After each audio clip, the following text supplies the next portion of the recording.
Hi, everybody. I am Michelle de Rosier. Welcome to another episode of Road to Lead, your podcast for all things succession planning. And I am thrilled that we have with us Ms. Sazara Johnson. Sazara, thank you for joining us today. Welcome. Thank you so much. I'm really happy to be here. Sazara, please let us know a little bit about you. Woo, that's difficult to talk about yourself. Well, my name is Sazara Johnson, and I am the Chief Director and CEO of the SATECHRO companies. There's SATECHRO LLC and SATECHRO Corporation. They're basically risk management companies for high profile and high risk technology implementations that usually focus on government type of implementations as customers. I was also the president of the International Society of Performance Improvement, the Hampton Roads chapter. Blessings to them. And I guess that's about it. I don't know what else to say. It's almost so embarrassing. Sazara is wanting to be humble, but she has done implementation for multi-figure government organizations, being the FDNY, including for the entire state of Connecticut, their entire police department. She's underselling the work that she does with SATECHRO. We invited her here to talk a little bit around her ISPI Hampton's Road work. What was really interesting to me was you were the ED, the president of that organization. You came in at a time where it sounded pretty challenging with trying to make sure that they were back functioning well and then transitioning out to a new president and leaving them functioning better than when you left. I was curious how you helped that transition and then the succession plan to bring in the new president and your role on the board as well. It was very, very difficult. And before I continue, are you hearing the background noise? Because there's the audience knows we are this is you take the background noise as you get it, so it's fine. We've had barking dogs. Yeah, it's fine. Okay. It was very, very difficult when I took over ISPI HR, so International Society of Performance Improvement, the Hampton Roads chapter. It was during the pandemic, and it was very difficult. We weren't able to meet because of COVID. And one of the things that were challenging is that there were people who said, well, why don't we try to meet anyhow? Let's keep some sort of normalcy. And then you had the, no, we've never been in a pandemic before. We don't want to have to take the risk. And so it was having to maneuver that was very difficult. It was a blessing because my board was very supportive. They were very much a unit. So we were able to move along in the same direction. Because we weren't able to do a lot of meeting because of the pandemic, I had to focus on the internal structure. So going back to the basics. What are the basics of the organization? What needs to be cleaned? Since we can't do too much public work right now, what kind of internal work? How can we sweep around our own back door before we sweep around other people, even our own our own members? So what can we do to make it better? One of the things that I implemented was going over everybody's job description. So what is your job description, a formal job description, compared to what you have been doing, compared to ideally, how do you really see your role? Because those are three different things. Is a lot of times, especially because if it's a nonprofit, which it's a nonprofit, people aren't getting paid. So you don't have the resources ideally want. Because you don't have the resources, what's happening? People are becoming more than one role. So you might be the multiple hat syndrome. It's that multiple hat syndrome. One of those things that and then what was starting to happen, because they're such a good unit, they were starting to help one another out. Okay, so I'll help you out with this piece and this piece and this piece. So the roles were starting to kind of intertwine in a way that I needed to make sure that it was separated again. It was separated in the sense that as we go forward, as people used to say, this new normal, that people would know what their actual roles were, because there were times where the treasurer was working as the director of membership. Director of membership was working, in whatever role it was, right? Like the president could be duplicating as the webmaster. We were doing a lot of internal work. And it was difficult because sometimes it would take a long time just for us to kind of clean up one role, separate it again. It took a long time. On top of that, you had people who had to leave. So what do you do when you have to leave, the organization, even as a board member? And now we still need to be able to delineate roles, but now the person who's in the role is gone. What, taking that institutional knowledge with them, yes. Taking that brain drain, the organizational brain drain, that was difficult. The tenure that I had was a 2-year tenure. So the way that it goes with the organization, you have a 2-year prep period where you are called the president-elect, basically have to shadow the president for 2 years. Then you become president for 2 years. And then after that, the past president. So it's a 6-year term. And again, it was tough because people had to start leaving. The pandemic, people were getting sick. It was one of the most challenging times that I can say that I can really experience in terms of leadership. Even the transition now, it's still not perfect because of a lot of things that have happened. I can't sit here and say that the transition has been one that is just a pure success. No, it's still dynamic, still ongoing. And I can't say that the whole time that I've actually been able to be such a success with the transition. Well, there's still work that I have to do. And that's what people have to understand. Change takes time. Whether you're nonprofit or whether you're corporate, whenever you're here, people would like to say, oh, I'll have a 2-year succession plan, 3-year succession plan.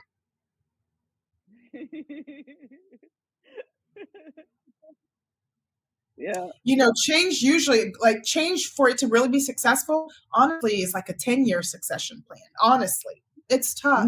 Couple of nuggets that I am picking up on. I think it's important to name the fact that process is ongoing. Even though you shadow the president for 2 years before you entered the role, and then you have the process now where somebody else will be shadowing you as they enter the role or before they enter the role. You don't learn everything that you need to learn within that time. You need that space in the organization. You need to be doing the work, and you're going to learn by doing. You highlighted a very important point, not to get nervous.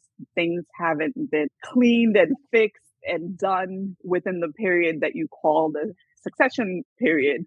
But at least you have set the foundation to make sure that that person is lead from there. And if you discover, like in my case, it's very difficult even for me to serve as the past president. I had to let my board know that really I may not even be able to serve as the capacity of past president because I have a mother who's very sick. I have a father who's a senior citizen who's trying to take care of my mother who's very sick. But then my father also is doing the best that he can. So I may be a business owner, yes. I may have been a president, yes. But guess what? I am also a child of parents who need help. Yeah. When you're part of a board, so especially as the president, like you said, the executive director, the president of this board, then what happens when there are other circumstances, life? What happens when life happens and things don't go perfect? What do you do then? It can be so easy to like, for me, it was so easy because I have suffered from perfectionism throughout my life where 100% just wasn't enough. Because for me, it's important to do 1,000% because growing up, an A means you're the first loser because you didn't make an A plus. Right? Yeah. So for me, it was very challenging when I had to give up the position, even as past president. So I did finish my time as president-elect. I did finish my years as president. But then as past president, being able to impart a lot of the information that I wanted to the board afterward by doing, I wasn't necessarily able to do. And it bothered me for a long time. But then I realized life does not end. Even if I'm not operating as the capacity of past president, guess what? There is still time. I'm in the land of the living. I can breathe, I feel, I can touch, I have my health. So guess what I can do? I can go back to the president who's there now and say, I know I've given you what I can give you, but Mm-hmm. also there may be times where I can give you even more help. I may not always be able to be there, but really Mm-hmm.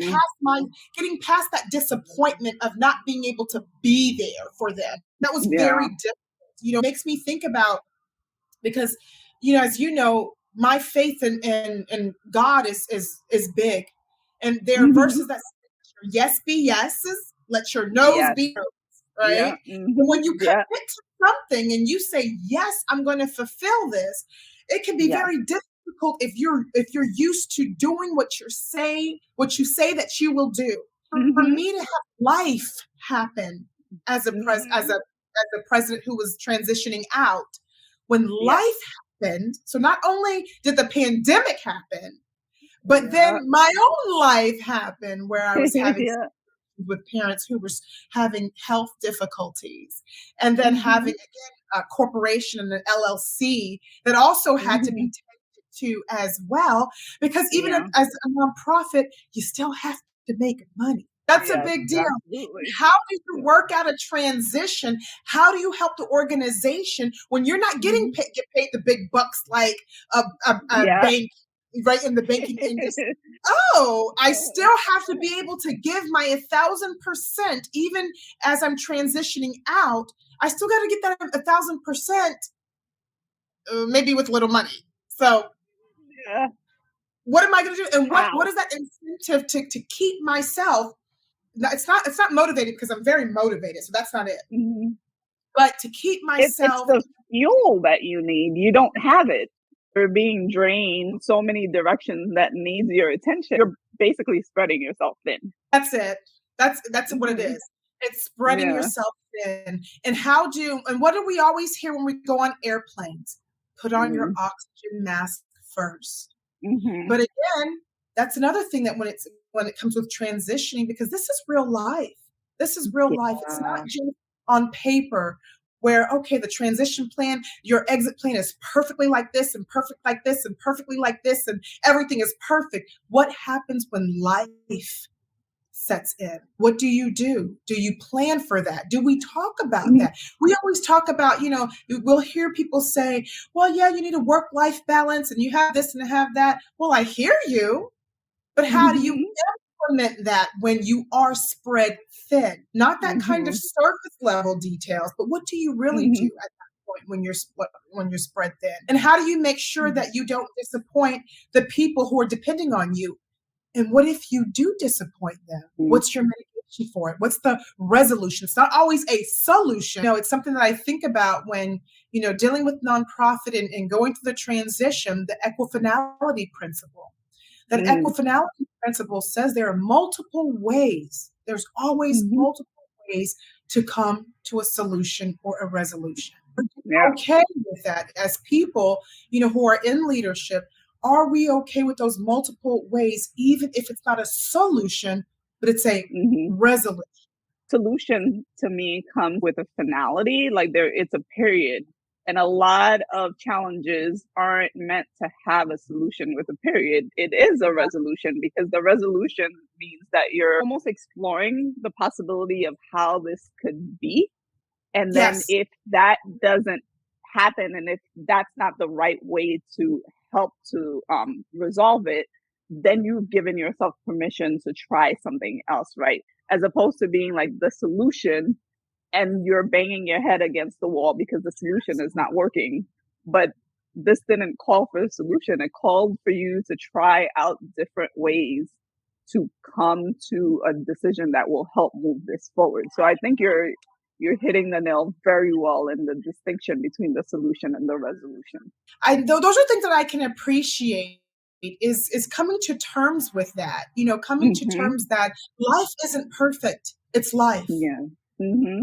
It's life. Mm-hmm. I remember someone told me, and it's interesting because even as leaders, there's a level of politics that we have to maneuver in Mm-hmm. everything that we do, in order to get to a solution that not everyone sees. It's the Seen versus Shadow initiative, where it talks about different Mm-hmm. types of politics that we maneuver. You have operational politics for the operations. How do you maneuver that?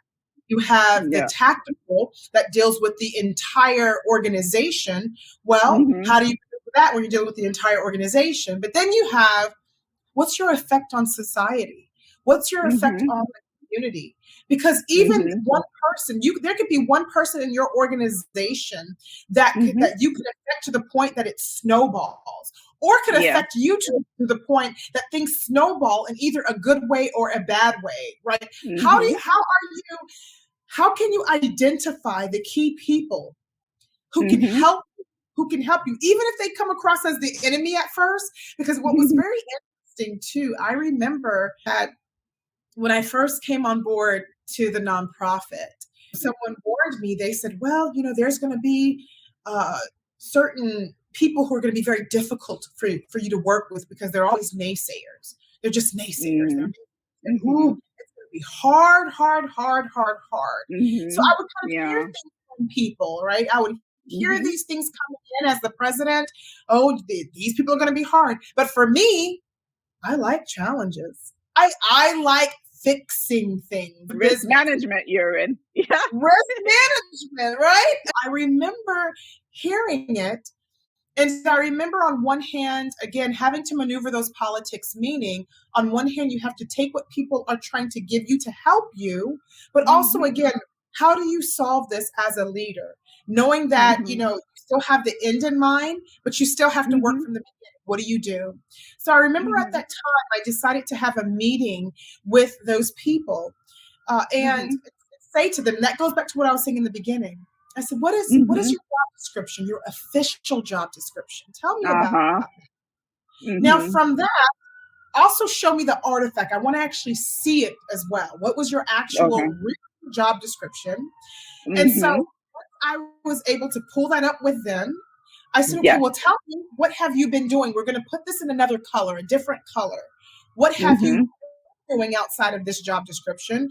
These difficult, quote unquote, difficult people, told me what they had been doing. And I said, tell me what could be better. What could be improved?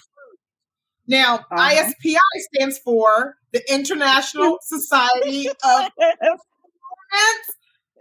Improvement. Should we practice what we preach? Practice what we preach.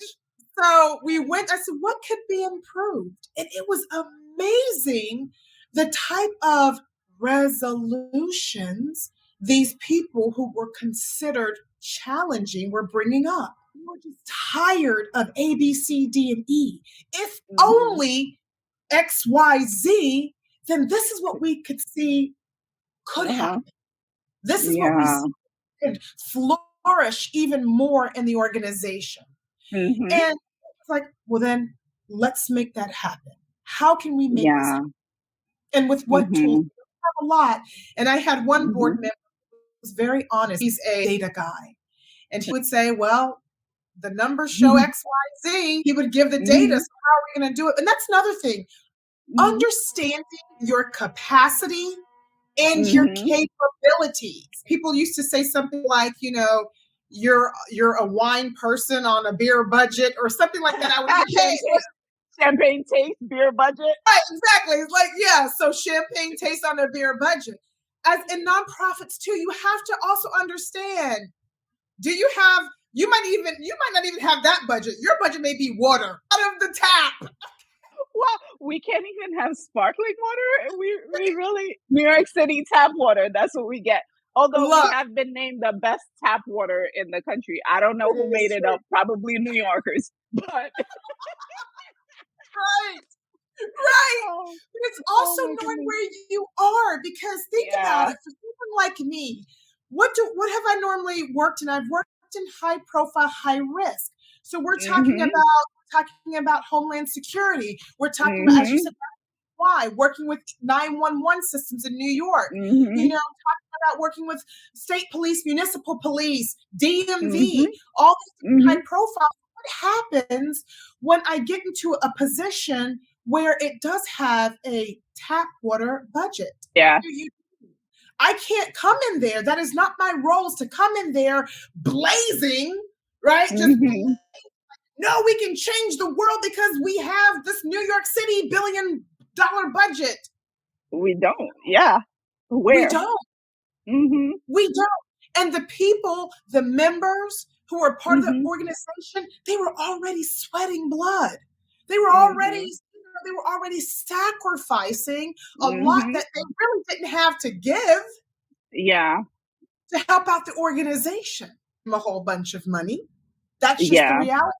Nonprofit Mhm. couldn't, Mhm. and then especially when the pandemic happened and things shut down. Whew, Mhm. Yeah. this really was people, and that's another thing.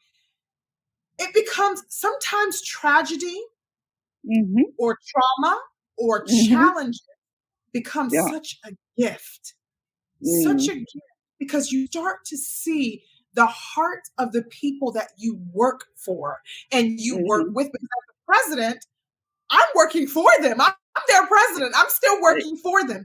I still Yes. have to be boots on, right? I still Uh-huh. have to be I serve. That's what I Yeah. do. Mhm. Right. Mhm. And one thing that was beautiful was to start to see that when we were in a challenging situation and we Mhm. really had not too much to work with, it was the people pulling together, Mhm. even when it was frustrating, still Mhm. pulling together to keep the organization surviving. Mhm. Survive, even when it seemed Mhm. like, goodness, they are getting sick. No one is leaving their home. Yeah. Financial resources are basically drying up.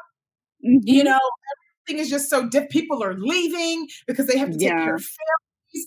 All these Mhm. things, you start to see your key people and even other members who are not part of the board, but members Mhm. who are like, we want to see this organization thrive. What can I do? I may not be able to do the world. I may not be Mhm. able to do everything, but this is Mhm. what I can give.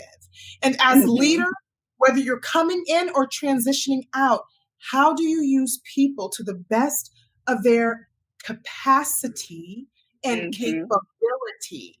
If you Mhm. have a fish who's climbing a tree, they will always fail. But Yeah. if you have a Mhm. fish and you put them in their element, which is water, they will be that Albert Einstein of water. They will Yes. succeed. When all else fails and you as the leader can't do everything, guess what? Mhm. Find out Mhm. who can Mhm. help, can do things. Who are your superstars and who are not your superstars, but are beautiful contributors? Find out Mhm. who people are. And sometimes it Mhm. does take stepping back, Yeah. stepping back, kind of looking at that picture, but also as a leader, being willing to say, it's okay that things are not perfect. It's okay that there's a struggle. It's okay that Mhm. even right now I may feel disappointed in how things go, but guess what? It's not the end of the world. As long as Yeah. I can still find some way to contribute, even if I can't do it 100%. So there's just so much that has been with this pandemic, and even Mhm.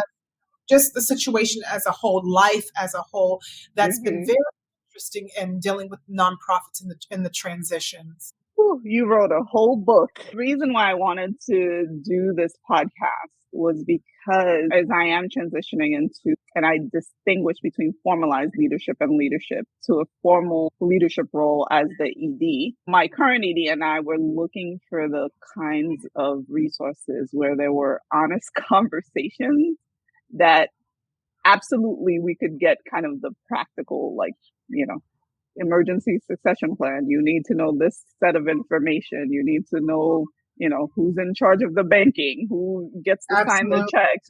You absolutely need to know these things. But there are Absolutely. those nuances. What does it really feel like when you're in the transition process, both as the person who's coming in and as the person who's leaving? What are those real challenges? What happens when the real lives come in, when you have a pandemic thrown in, when you're a Yes. caregiver for two elderly parents, and that responsibility on you, the leader, and everybody's looking to you? What happens when your staff and when your team has those same issues? Like, we wanted to be able to have these conversations because no one else was having them. Because succession planning, and all of the leaders that I've spoken with so far, succession planning, like you said, does not happen on a paper. You have your plan written out.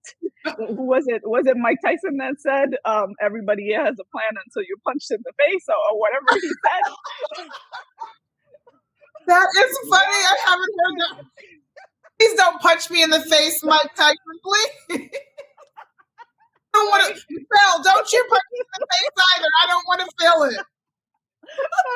We're all planning for how great things can be, but what happens when a pandemic drops on your door? What happens when, in addition to the pandemic, your life happens? That 1,000% I used to give to the organization, right now I cannot give that 1,000%. And how do we set it up? And you will never be prepared for all emergencies, otherwise they wouldn't be emergencies. But how do you create the structure when things happen that it becomes easier to handle? So for you, one of the great things that you did at the very beginning is to make a clear division between what role you are and what role you are not. And that is really helpful, because when your attention had to be taken away to help support your ailing parents, that means that somebody who's coming in can have that paper and say, okay, we have these needs and these people meet these needs. We have these needs. There's no one to meet them. There's a gap there. So I can now go try to find staff if I can pay for it. If not, I can get pro bono work, or I can get volunteers, however it is that I need to fill this gap. But at least now I know what the gap is, because you did that work to set it up for them. So even though you're not able to continue as constantly as you want to be able to help that person shadow you and transition in, they have the foundational work that you've been doing and they can build from there. Yeah, life is going to happen and you're not going to plan for everything, but there are certain things that you could be planning for while you can, so that if something does happen. And I think that's the perfect example of why the succession plan is important. Not to let it be the unmoving document and it's just something that we do and then we put it aside, but to create that foundation for when something happens, because something will happen. Then you're not left floundering, right? Then it's not like, what's happening? We need to put out this fire and nobody has a hose or no one's a firefighter. We got nothing. It's so true. And even having a repository that makes sense. You know, as a leader, if there are repositories, because here's the thing, there's a lot of work as leaders that you will do that you will not get the glory for. People will not always know all of the hard work that you've had to put into it. Sometimes people actually see the end. Like, think about if you make a sandwich. If you make a sandwich, the sandwich looks so good. You didn't see the sweat that the farmer had to go to in order to get the lettuce to come out with the perfect color, the perfect crisp.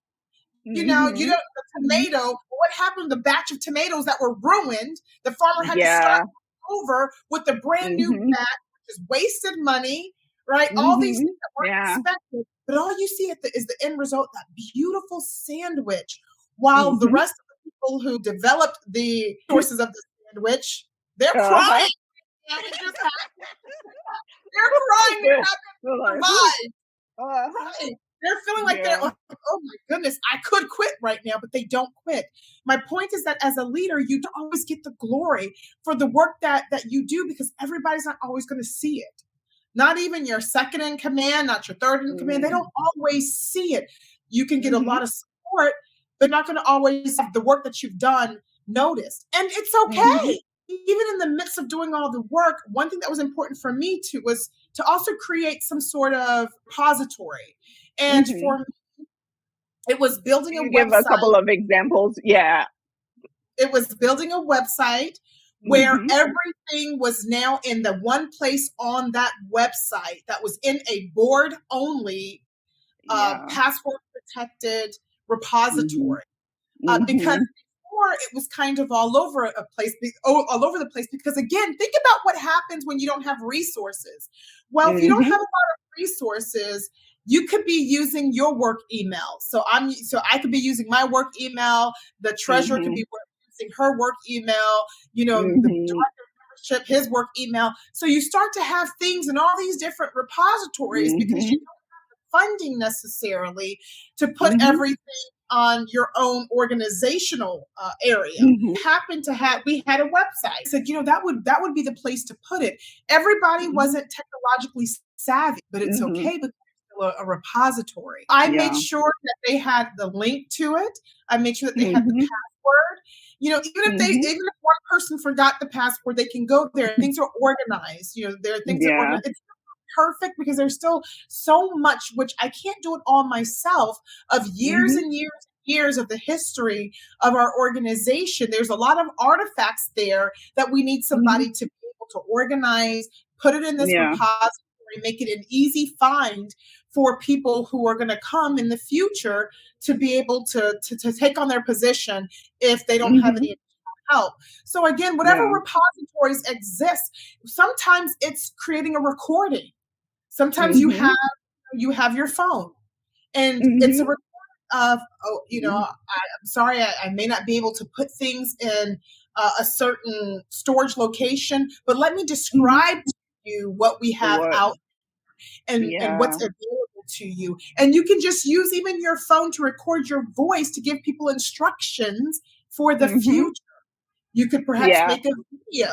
Grab your phone. You can do an MS Teams and record yourself and not have to do a whole bunch of editing. Whatever you can get your hands on. Sometimes it's old school pen and paper. Whatever you can use to make sure that the person who's coming next some information. Like I said, it may not always be perfect. Even though I'm away from the organization right now as part of ISPI HR, I can't always contribute everything. But when I have time, I still want to go back and say, do you need anything? What can I add to the repository? I don't want them to have to do duplicates of things. I don't want the whole idea of redundancy. Redundancy is only good when we're talking about cybersecurity or when we're talking about having backups for important information, but we don't want to be redundant in certain processes that could be streamlined if we just had the proper information. I don't know if this would be helpful, but it might be helpful. I have publications out through John C. Wiley's and Sons, the textbook company.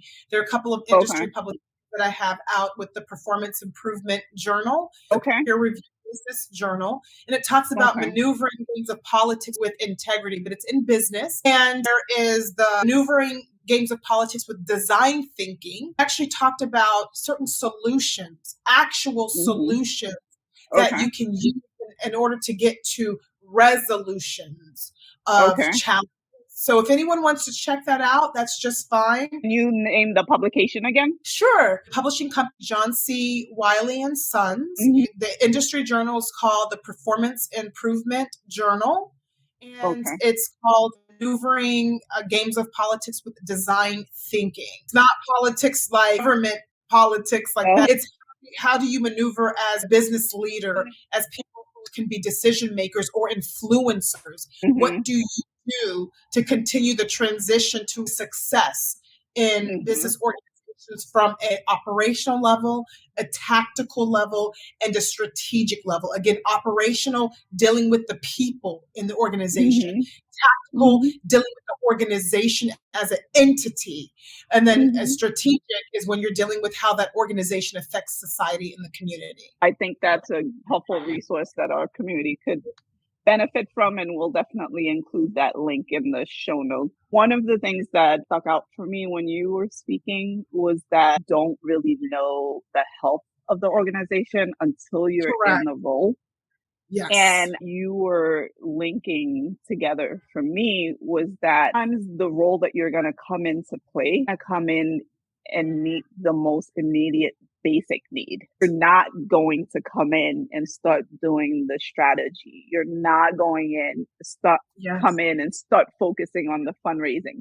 Sometimes it's as basic as who has the passwords to these documents or access to this information. I think it can be challenging, right? Because you're like, well, you should have had all of your ducks in order. Like, why do I have to come in and deal with this? But if we're looking at the reality versus what we're planning for, sometimes you get into situations like that. So how do you pivot? Because you still also are responsible for the fundraising. You're still also responsible for setting the strategic vision. And I think you talking about identifying who are the human resource, what are their skills, how can you help them tap into the things that they're really good at and focus on those, and then seeing the open gap that you need to fill. So it really just is creating for me just a storyline around you cannot come in just rigid in terms of like, well, this is my role. And if it's not that, then everything is falling apart. Almost like you have to expect that there could be those cases where you have to build from first before you can get into the work that you want to do. As the current leader, you could be helping to avoid those by doing all of that work that Sazara's been talking about. But if you're an incoming leader and that work was not done, knowing that that's part of your role too. That's right. And it's important too, when you take over leadership, always be careful not to speak ill of the person who transitioned out, because you don't know what they endured and you don't know what they pulled up. Right? You just don't know. And so, just as you said, like, because when I took over, I was kind of thinking, why are things all over the place? Geez, that had nothing to do with the prior leadership, because prior leadership, they're doing the best that they can. What if you're a leader and you come into the organization and the toilet is overflowing? Well, guess what? You're going to be the janitor today. You know? Can I opt out of that? No. There are times where you just can't. You have to meet, again, basic needs at times. And you have to be okay. If you think that you're going to be that leader who's coming in, do you remember that movie 300? Do you remember that movie? No, I've never seen that movie 300, where these warriors, and there's a lot of biblical references behind the 300, but when basically there was a leader who was leading an army of 300, not 3,000, not 30,000, not 300,000, but 300 warriors, small amount of warriors to victory. And what do you do when you're like, I only have 300? How can we be victorious with these 300 people? They've got 100,000 people, 100,000 warriors, and I have 300. What do you do when you don't have everything that you need? Guess what you can do? Chunk it out. I love, and this is something that I absolutely love, I always buy the large sticky notepads, the sticky notepads that are like half the size of my body. And I stick them over my wall, because sometimes you have to chunk things out. As a leader, it would be wonderful if everything was just a blaze of glory. Yes, but guess what, Sazara? Today, you have to pump out the toilet, okay? There's nobody else. You're going to have to go where the toilet is and find a way to stop it from leaking. You can get some help, chunk things out from levels. Level 1 might be the very, very basic needs, getting those passwords, finding out what in the world, director of membership, what in the world do you really do? Finding out these basic things that you're like, this is not a blaze of glory at all, but it's okay. It's foundational. And sometimes that's another key point. Sometimes you have to go back to the foundation. Go back and strengthen. Yes. Strengthen the foundation. A beautiful house, a strong house, after a while, needs a new roof. Yes. And guess what?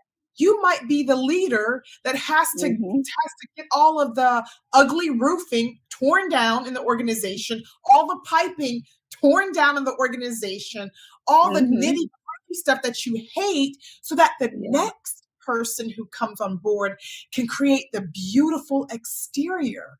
You may not get the glory. The next person who comes may get the glory. Are you going to be okay with that? If you're not, be a leader. Don't be a leader if you can't allow. Dr. Natalie Millman. She's one of my Okay. favorite people from the George Washington University. Amazing woman who always told me that if you're going to be a leader, always Mm-hmm. allow the next person to step on your shoulders. Are Mm-hmm. you okay with having the dirty boot on your Mm-hmm. shoulders so that they can be lifted up? If you're Mm-hmm. a leader who can't make people greater than you are, that's a problem. Mm-hmm. There's a lot of Yeah. humility that comes with being into leadership, taking on Mm-hmm. things, whether you were basically groomed from internally in the Mm-hmm. organization, or whether you're coming from the outside. Either way, it's not always Mm-hmm. this blaze of glory or coming in like fire.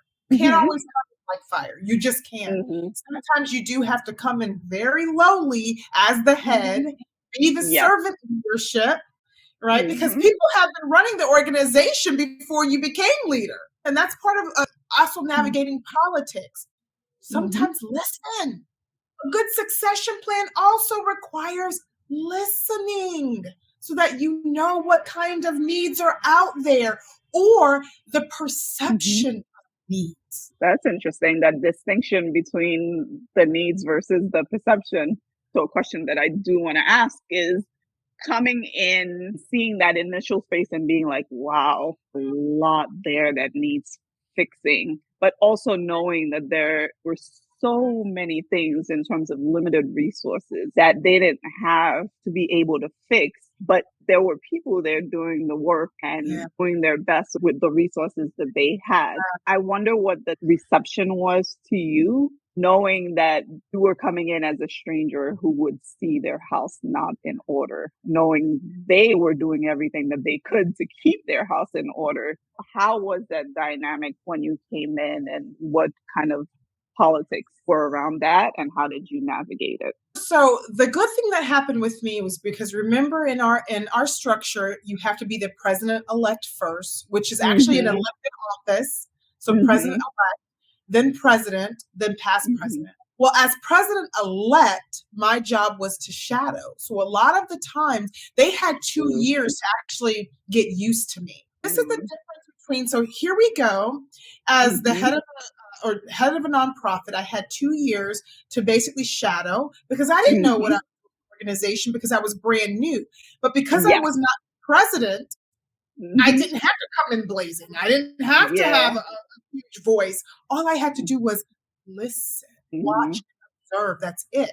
I'll have to say, coming into right now where I work with criminal justice agencies and law enforcement agencies, as a leader here, Mhm. I oversee teams of people who are working for the entire state of Connecticut or working on behalf to help the entire state of Connecticut. I was brand Mhm. new. Being Mhm. brand new, there was not a 2 year transition for me to Mhm. understand the group. So what did I do? And this goes back again, whether it's government, whether it's because government doesn't always have a lot of money for the organizations. Yes, Mhm. yes, it's similar to nonprofit. Really, there might be a lot Mhm. of money that people think are going into the government as a whole, but to certain Yeah. agencies, it's not always a It's whole bunch not. of money.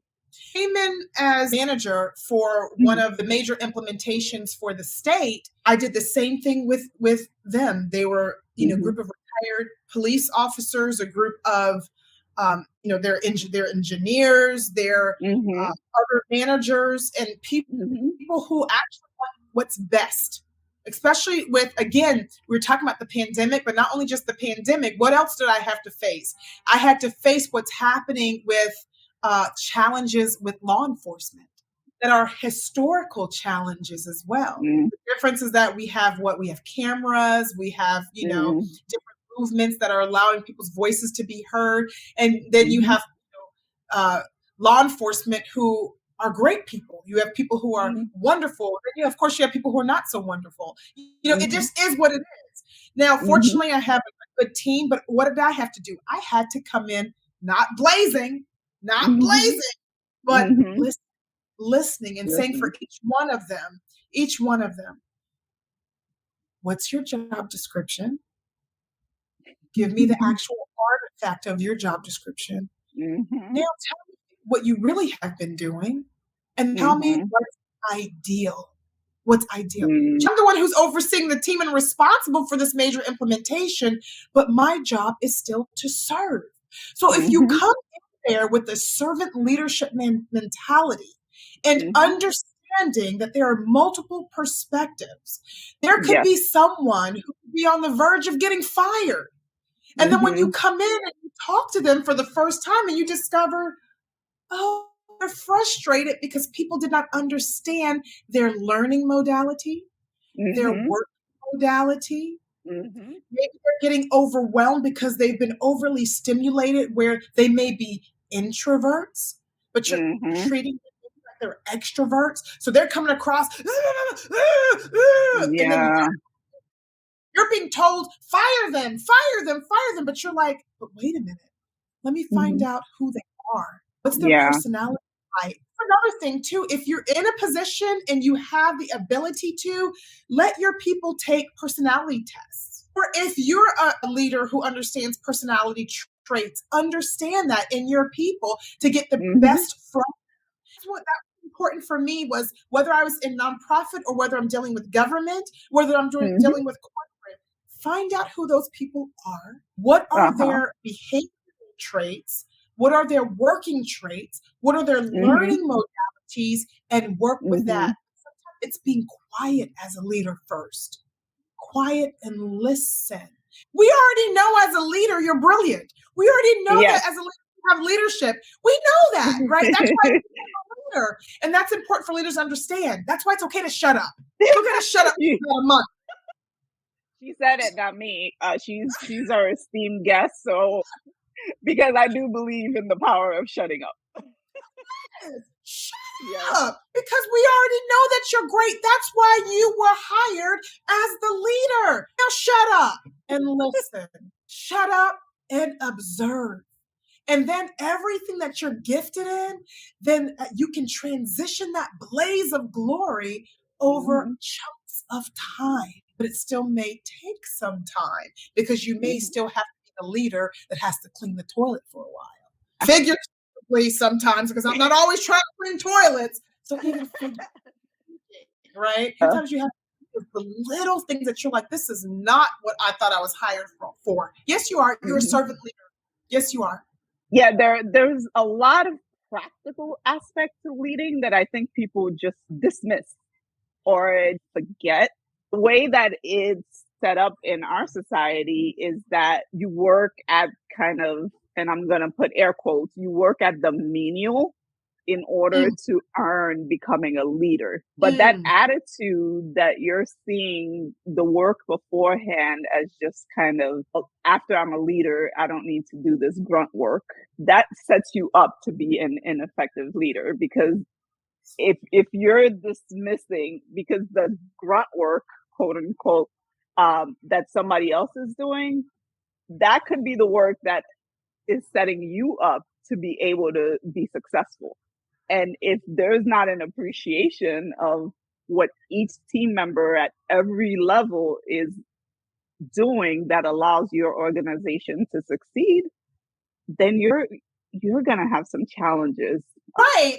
Or you'll get different results. Like, for example, you can have two leaders. One can be one of those leaders that does not have the soft skills, Mhm. but make billions of dollars. Mhm. Billions of dollars, right? Mhm. And in terms of remember what Dr. Natalie Millman said, are you willing to allow people to step on your shoulders in order for them to succeed? Mhm. If you are a leader and you may not be the $1 billion aggressive type who maybe they might be stepping on other people, Heads, right? their They necks, may be yes. stepping on their heads. But how about that multiplicity factor? What if I don't make $1 billion or billions and billions of dollars, but I Mhm. invest in people who become successes, not just today, but that one person now motivates 10 people to become a success. Those 10 Mhm. people motivate another 10 people and another 10 people and another 10 people. And they do that Mhm. all while respecting the humanity of others. For what? I may not be a billionaire, no, but guess what? I may have a Mhm. legacy now where I've been able to build people who have built people who have built Yes. people who have built Yes. people who have built them all up instead of torn Yes. them down. Legacy that I want. Now, of course, I want money. Let's not trip. I'm a Christian, but I was never that oodles and noodles college person. I was like, oodles and noodles? Oh, no. I'm going to the store and I'm going to get all of my great organic food. I'm going to take it back. Oh, no, it wasn't oodles and noodles. I was spaghetti and cheese because that's all we had. She was like, no, I'm having this caviar. Sorry. Not how I'm living in college. You know, look, I may not have had a lot of money in college, but I made do with what I had. And I went to the grocery store and I was going to eat. Okay. But one of those things is like, what is my legacy? My legacy, you know, I want to be able to build up people to the point that they're building up people and they're building up more people and more people. And the next thing you know, again, there's a legacy throughout the community, the society, my state, you know, my country, my world, where they can say, oh, but you know what? It started out because of this person who helped me. Oh, but she said or he said it started out because that person helped me and that person helped me. And then, you know, whether or not it comes back to me, doesn't matter. But I brought $1 billion value. Now, again, that's not saying, you know, I'm not saying go around and be broke. But what I'm saying is that there's more to life than being this blaze of glory who's known for the biggest, baddest, this, that doesn't build people up either. Because life is just but a blink. Make sure that you're contributing whatever you do as a nonprofit, you know, as a leader, as a not yet leader, as a not ever going to be leader, you know, whatever. Or formalized leadership, because you're always a leader in whatever role that you are. That's right. That's something that we talk about too, or I say we as if somebody else wrote the article with me. It's only me. But I talk about the difference between action, you know, and inaction and non-action. Because you could be like a lazy bum. Still leadership though, right? You could be a lazy, you know, what is that to join people? This is how to be a bum. It goes back to what you're saying. Oh, whatever you do, oh, you're going to be a leader in some capacity, even if it's not a formalized role. Somebody's watching you. Somebody's watching you and and emulating one way or the other. What you said boils down to what are your expectations in terms of what leadership means to you? If you don't have that defined, and I've had this conversation with a couple of other leaders who've been part of the podcast, identifying for yourself what leadership means is really important as you're coming into the role. And I think it's going to shift even as you're doing the work. How you thought you wanted to be a leader, what you think you wanted to accomplish is going to change. I think that's fine. But if you have no sense of what is my end goal here, even if that end goal is going to make this organization $1 billion organization, that, you know, that's an end goal. But if you don't know what kind of leader that you are and what kind of leader you want to be, doing a disservice to yourself for sure, but you're also doing a disservice to your organization and to your team, because what are they following? Yes, right. That's absolutely right. And even the people that you think may be your enemies, you know, they're still watching you and not always watching you to bring you down. A lot of times they're watching you because they want leadership and want change. That's sometimes why they are seen as detractors. It's not because they mean to be. They just want good change. Another thing that I want to encourage people who are leading, who are getting into a leadership position, and even transitioning, the same people that you may see as a challenge to you or detractors can end up becoming your greatest advocates and greatest resources. Yeah, because you took the time to actually figure out what the source of their frustrations were, right? Absolutely. People aren't just about, I'm just here so I can just cause a ruckus in the earth. You know? Always a causal factor. Find out what the causal factor is of a person's frustration, and then you can make them your advocate. There's a lot of commonalities with what you're saying. And Beyond Dawson of Beyond Chicago Dream, nonprofit out in Chicago that's fighting food insecurity, he was talking about the idea of playing the hand that you're dealt. Like so many people are worrying about, well, I need to deal with the fact that we're not a $10 million organization. But how about you deal with the fact that you are now a $10,000 organization and work from there? And that's exactly what you were saying, almost doing an assessment of what is going on in my organization now and then I'm working from there. And everything else I'll get to, but I'm working from the reality of what's going on right now. Absolutely. And talking about assessments, needs assessments, as a Mm-hmm. leader, understand that. You have Yeah. task analysis or your task assessments that can go Okay. in needs assessment. And then you have Mm-hmm. your learners assessments or learners analysis that go into the needs assessment. Because Mm-hmm. remember, when you have an organization, the people who are a part of your organizations are learning something. How Mm-hmm. does your organization as a whole learn? How do the individual people learn in your organization? That's an assessment that you have to know. So I like needs assessments. I like the Mm-hmm. task analysis that go in the needs assessment. I like the Mm-hmm. learner analysis that goes into the needs assessment. You can't overlook the power of assessing. Now, you don't want to assess to death.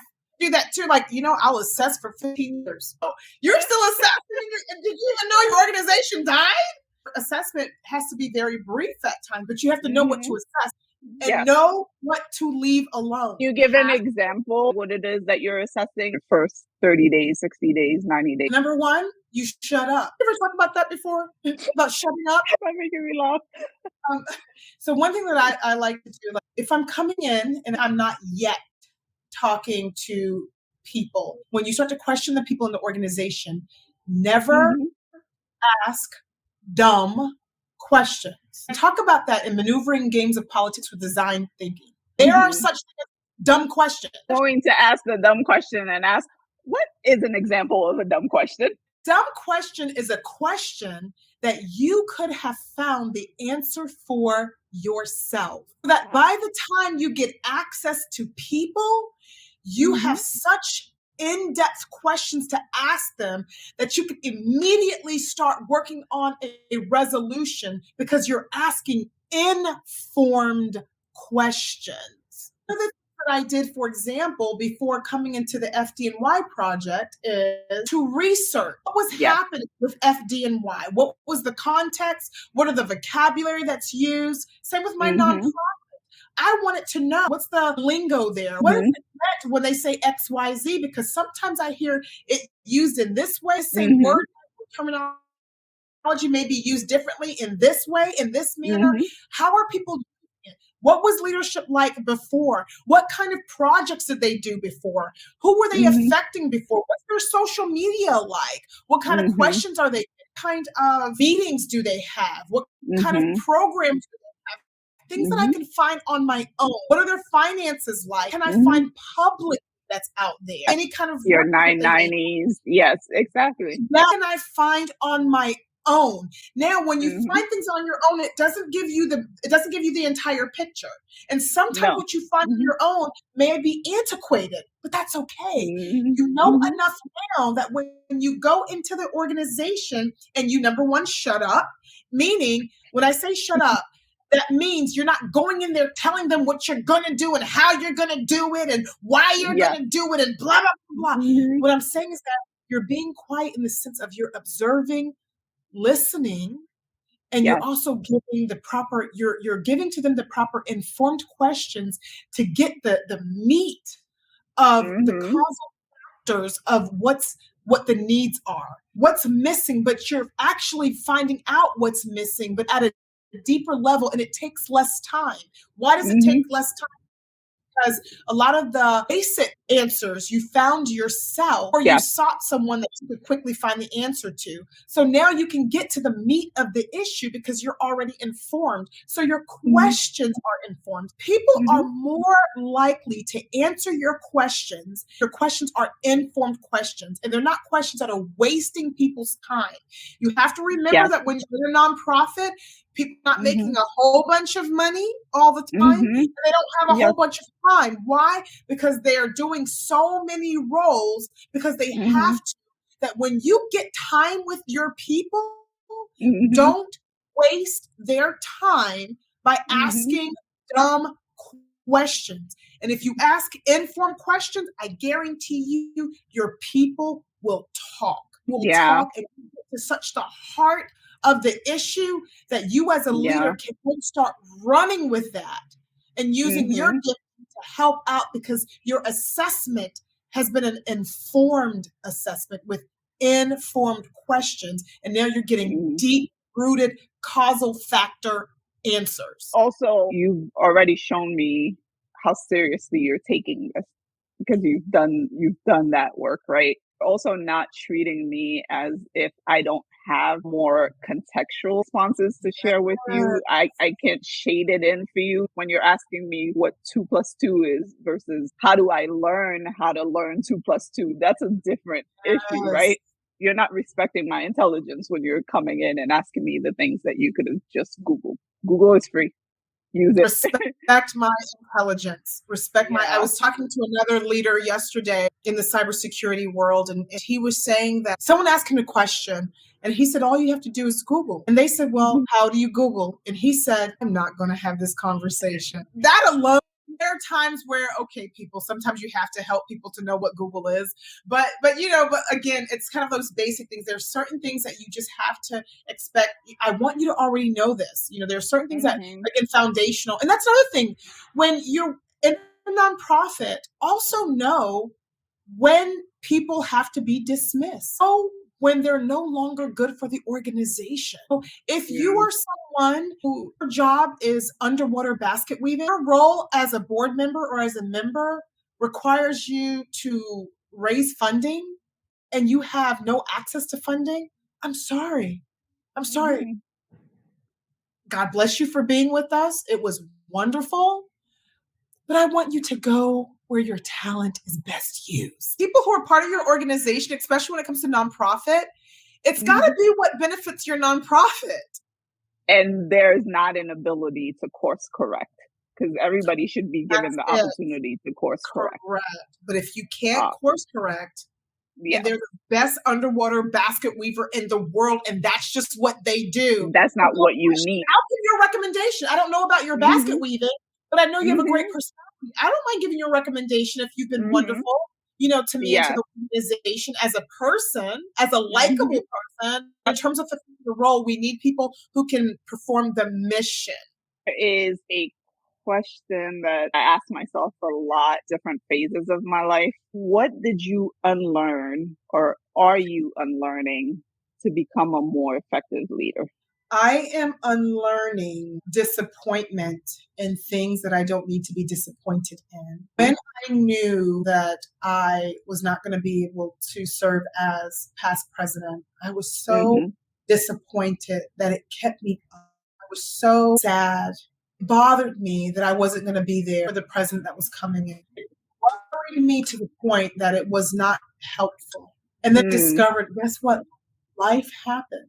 You can what you can do, and then you can do whatever you can do to help the person, even if it's not perfect. I had to forgive, basically, and I don't even want to say forgive myself, but in a way that's what it was, forgive myself, but also change my expectation of what it looks like to be a professional. Sometimes it's not pretty. Sometimes it's not the way I want it to be. Am I sitting here trying to hurt people? No, I'm not. I can only do what I can do and nothing more. I also live. I want to live. I want to be able to pass out because I've spread myself and I can't recover. I want to be able to be healthy as I am a professional. And I've had to learn that, hey, do the best that you can. And what you do, you can't do. And I also had to learn, easy to think, people are going to be so disappointed and not nice about it. Unlearn that too. People are a lot more understanding and forgiving than they think that they are. You could unlearn these things because you were aware of yourself, sitting with yourself. I had a conversation with Kate Trough, the current executive director of I Could Be, and she talks about the importance of leaders knowing themselves. And part of knowing yourself is knowing what those things are that you do have to unlearn, because that not only affects you as a leader, but again, everything that you are or are not as a leader will impact your team, will impact your mission, will impact your organization. So if you're not doing that work on yourself, it becomes really challenging to be able to lead effectively. And being an effective leader, people are also more giving, include them in decisions. It's easy to say, well, I'm the leader, I can just make that executive decision. But guess what? And again, in the article that I wrote, Maneuvering Games of Politics with Design, it talks about that kind of buy-in.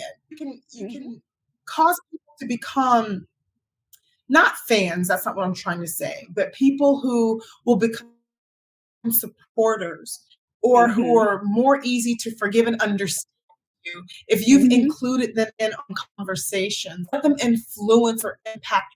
Ultimately, you may be the decision maker, but also understand that people have enough knowledge and skills to impact how you decide, that they can contribute because you're respecting them as professionals and experts in their fields.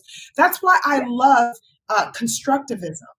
Constructivism in terms of leadership or even in education says that, guess what?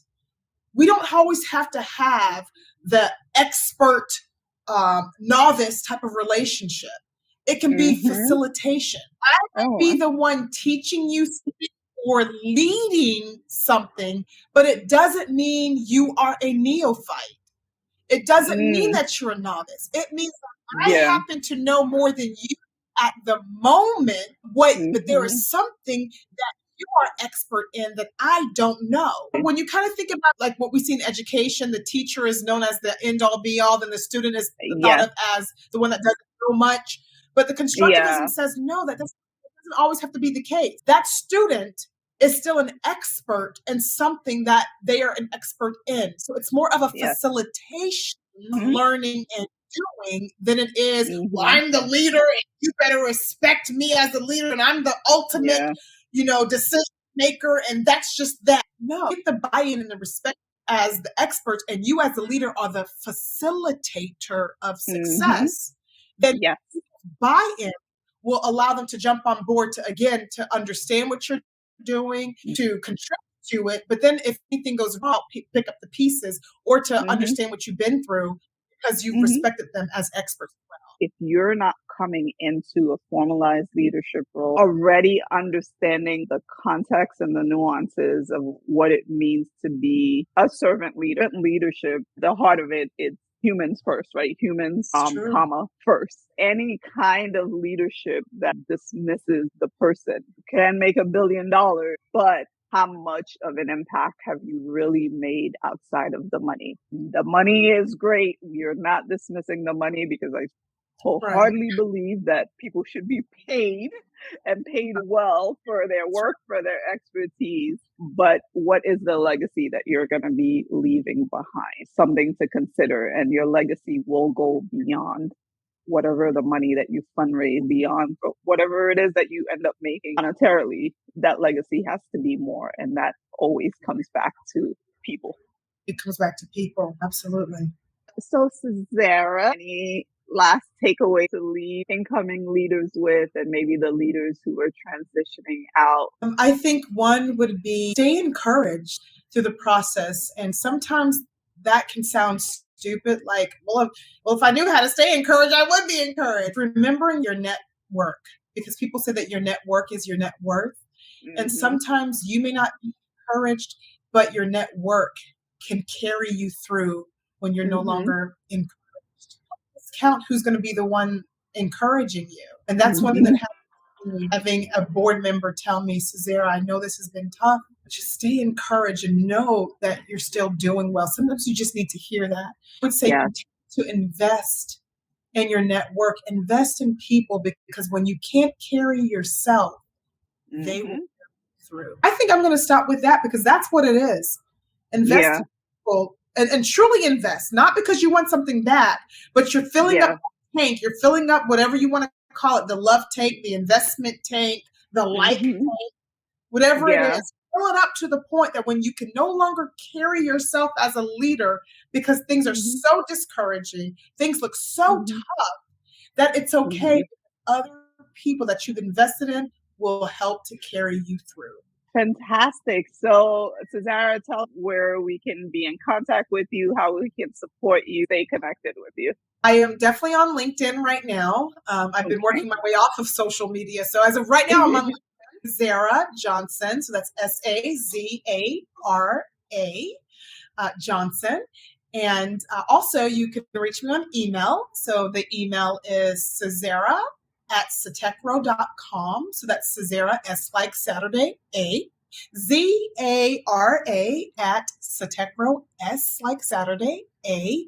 T like Tuesday, ECH, H like holiday, RO. So Sazara@SATECHRO.com. Thank you so much. There's a lot for our audience to take away from. So you're welcome to join us back anytime. Absolutely anytime. Always a joy. Thank you so much. Talk to you soon.